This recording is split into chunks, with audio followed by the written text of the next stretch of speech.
at Race for the Prize. Pierce Dietrich, let's look at the optimal lineups for the short tracks in the 2017 season. Maybe we can learn some stuff here.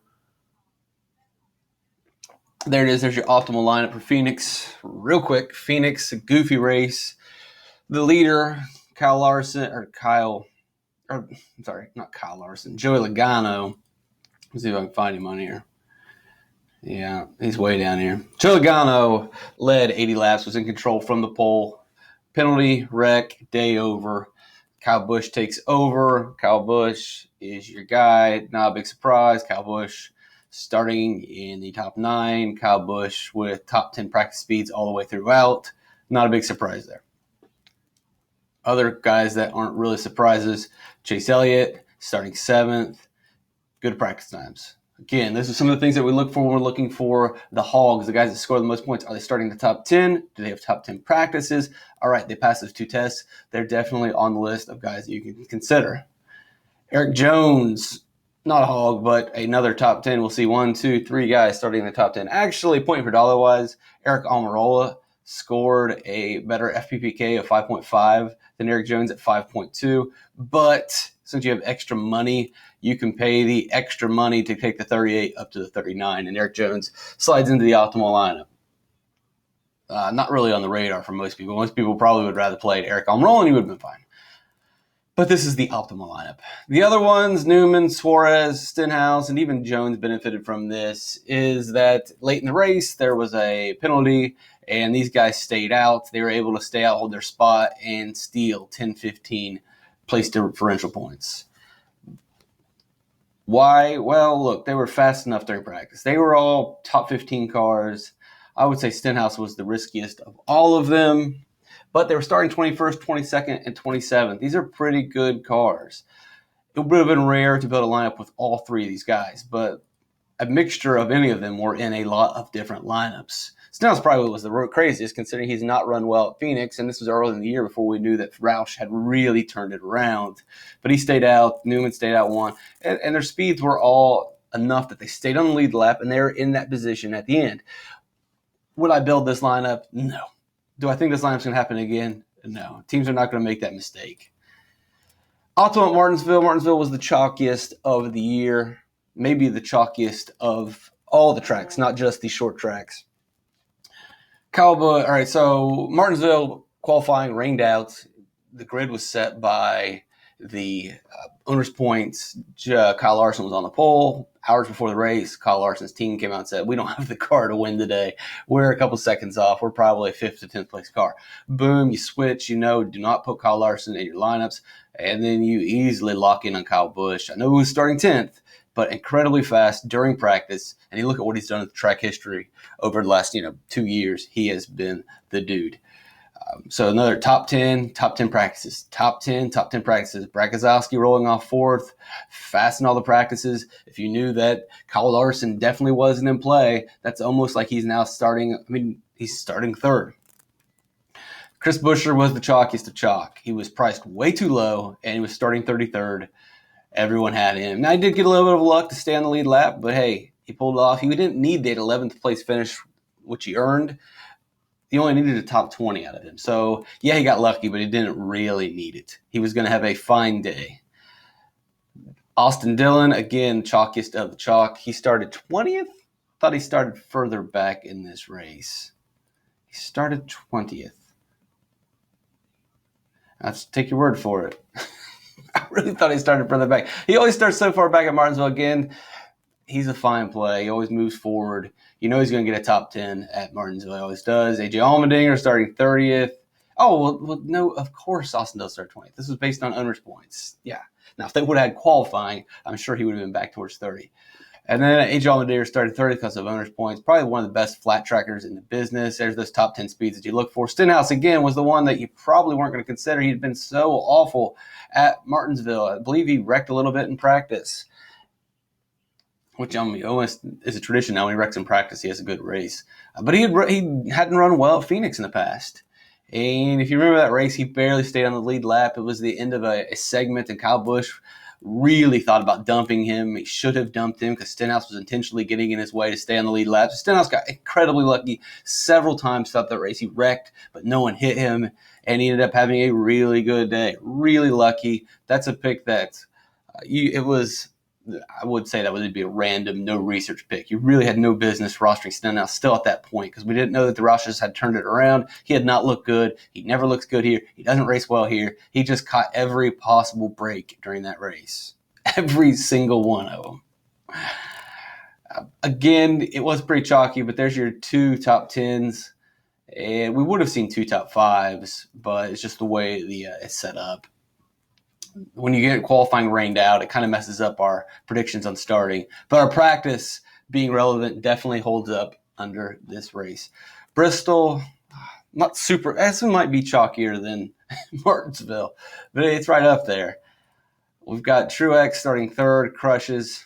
He's got fast practice speeds. Look at his long runs, a little bit slow, which is kind of interesting because at Dover this week, slow long run practice speeds. Didn't seem to hurt him at Bristol any. Did not seem to hurt him at Bristol and didn't seem to hurt him at Dover last year either. Kyle Larson starting from the pole.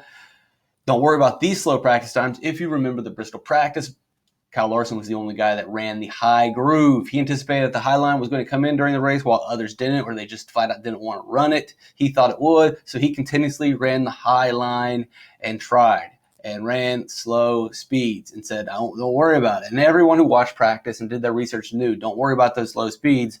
They can be explained. He's fine.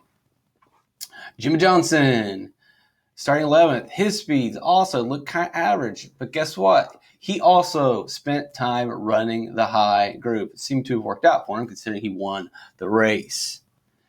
All right. Pretty chalky. These two were absolute chalk if you played them. Johnson, not too far off. You had to like the fact that he was running the high line. We'll skip Stenhouse, talk about him in a second.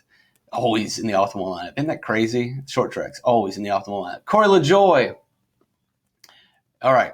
Why would you pick Corey LaJoie? I don't know, because he was just a straight punt. He didn't wreck. He probably gained the most points from starting in the very back and just avoiding all the chaos that is Bristol. Some might point to this, hey, look, but he was 27th on the long run. I would guess that there were probably only 27 cars that ran long runs in practice too. Matt Kenseth, 9,100. There's those top 10 passes, those speeds that you need. Started 22nd. He ran about 15th the whole race, but he benefited at the end and finished 5th. Late race restart, that's what you're looking for. And then Ricky Stenhouse Jr. There he is, of course. This is a track that he runs really well at. Did he have a lot of great speeds? No, but that was because he too was attempting to work on the high line. Look, all these guys that were working the high groove ran well during the race. Now, he probably did the worst of all at practice because he wrecked. And a lot of people worry, well, he wrecked. And he stayed with his same car to hold this 19th track position. He didn't want to go to the very back. That's a good call. Bristol, going to the very back of Bristol is just a death sentence. So he stayed with his banged up car, which shook a lot of people off. And it really shouldn't have. Stenhouse, again, finished with a pretty solid day. So if we look at this is kind of the framework for the Dover race and for most short tracks that don't turn into goofy craziness. You've got your guys 2 to 3 starting in the top 5. This one we only have 2. That's okay. 2 to 3 will start inside the top 5. Then you have 2 guys outside of the top 10 who bring it home inside the top 10. Your place differential kind of pay-up plays. That would have been Matt Kenseth and Ricky Stenhouse Jr. starting 19th, starting 22nd. Guys that can take it into the top 10 and get you nearly 10 place differential points. There's your classic punt. And then Jimmy Johnson ends up being that in-between pick when you don't want to go with 3 guys starting in the top 5, and you kind of find a hybrid between a top 5 guy, but also, because he has all the things that show you that he can lead laps, run fast laps, but he also has the ability to score place differential. He's not starting too far back. He's right there in between. This is kind of your ideal framework for a line. Spends every single dollar, scores 456 points. Again, if there's goofy craziness during the race, which has happened during Phoenix, then this line doesn't work. But it's hard to anticipate the goofy craziness. All you can do is pick fast cars and make your best choices. We'll look at Richmond, and we'll start here with Kenseth. There's your pole sitter. So we got the pole there. We got the pole there. We didn't have the pole in Martinsville because remember the Kyle Larson rain out, say, hey, I don't have the car. At Phoenix, we would have had the pole. But remember, Joe Logano, penalty, gets caught in traffic, wreck. Matt Kenseth, and a cheap way to the pole, too. Then after that, you really don't have anything, but that's because this race was all about Brad Keselowski. Brad Keselowski showing us that, sometimes these practice speeds are pretty overrated. Brad Keselowski had been the best at Richmond over the last four years, at least ever since he'd been with Penske, and then he put up these mediocre practice speeds and people didn't play him. If he would have put up, let's say these all were 10s, 10, 10, 10, 10, 10, he was starting 15th based on his track history, everyone would have played him. But because they're 24, 33, 32, even a 14, 17, people were reacted. Brad Keselowski was the play. Denny Hamlin starting 16th, top 10 practice speeds. He would fit into that mold of outside the top 10, can bring it into the top 10 and get you place differential points. So would Brad Keselowski in that situation. Outside the top 10, can definitely bring it into the top 10. Only one top 5 guy in this situation. And then, I want to say Blaney was second. I can't remember, but Blaney's not run well at the short tracks. And then you've got Trevor Bayne, Newman, Eric Almirola. Because we only have we have 3 guys that we have to spend up for, but actually only 2. Because you're only spending up for 2 guys, that means punting is not necessary. We look at Bristol with this lineup where you're spending up for 3 and really 4 guys. That means punting is absolutely a necessity. You cannot get it in 4 big hogs or 2 hogs and 2 big place differential guys without punting. Here, because we weren't really spending up a lot in the optimal lineup, you didn't have to punt. You could take an Almirola, a Newman, or a Bayne. What did Stenhouse finish? He finished with the 9th best score. And he could have easily slotted in. He didn't quite have as good of a return as some of these guys. But there it is. 4 short track races, 4 times Stenhouse from basically everywhere on the board is scoring fantasy points. Really don't want to overlook Stenhouse this week, regardless of where he's starting. It proves you wrong every single time. So there's a little bit of your optimal lineup construction. This one's a little different of a race, but outside top 10, outside top 10. This one's really interesting. Had the practice speeds, though. We had a lot of people get nailed with commitment code violations, too, with this one. A lot of penalties were handed out, so kind of goofy from that standpoint. And Joe Logano actually went on to win the race. Joe Logano is not even in the optimal lineup. Not even I believe he was in the winning lineup, but he wasn't in the optimal lineup. He scored 63 points. Can't you put him in? No, you can't put him in. All right, that's it. What did I learn? I don't know if we learned anything. I do know that I think Bristol is definitely what you build around as an idea. And if you think there's going to be some craziness, then you kind of slide away and do okay, that's what we learned. What did we learn? Here's your ideal lineup, 2 to 3.